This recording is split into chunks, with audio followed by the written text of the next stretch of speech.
வாழ்க்கைங்கிறது ஒரு பெரிய கடல் மாதிரி. அதுல இன்பம் துன்பம்னு அலைகள் அடிச்சுக்கிட்டே இருக்கும். இந்த கடலை கடந்து கரையேறுவது எப்படி? இந்த கேள்விக்கு தமிழின் மறைநூலான திருக்குறளும் பாரதத்தின் புனித நூலான பகவத்கீதையும் ஒரே பதிலைத்தான் ஆச்சரியப்படத்தக்க வகையில் சொல்கின்றன. முதல்ல வள்ளுவர் என்ன சொல்றாருன்னு பாப்போம். கடவுள் வாழ்த்து அதிகாரத்தின் 10வது குறளில் அவர் இப்படி சொல்றாரு: பிறவிப் பெருங்கடல் நீந்துவர் நீந்தார், இறைவனடி சேராதார். இதோட அர்த்தம் ரொம்ப ஆழமானது. பிறவி என்பது ஒரு மிகப்பெரிய கடல். இறைவனுடைய திருவடிகளை சரணடைந்தவர்கள் மட்டும்தான் அந்த கடலை நீந்திக் கரையேறுவார்கள்.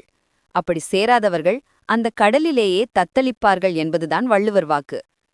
இப்போ இதே கருத்தை கண்ணன் பகவத்கீதையில் எப்படி சொல்றாருன்னு பாப்போம்.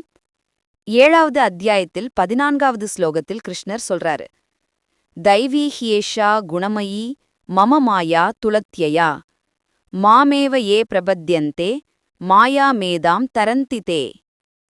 கிருஷ்ணர் என்ன சொல்றாருன்னா, என்னுடைய இந்த மாயை, அதாவது பிறவிச் சுழற்சி கடப்பதற்கு மிகவும் கடினமானது.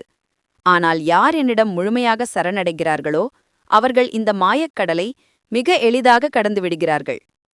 இங்க பாருங்க, 2 பேருமே பயன்படுத்தின வார்த்தைகளை வள்ளுவர் பிறவி பெருங்கடல்னு சொல்றாரு. கீதையில் அது மாயா துரத்யயா, அதாவது கடக்க முடியாத பெருங்கடல்னு வருது.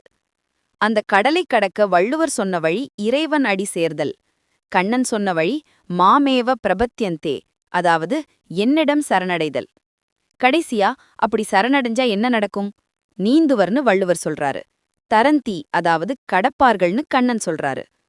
மொழி வேறாக இருந்தாலும் இறைவனின் பாதங்களை பற்றிக் கொண்டால் மட்டுமே வாழ்க்கை கடலை கடக்க முடியுங்கிற சத்தியம் ஒன்றுதான்.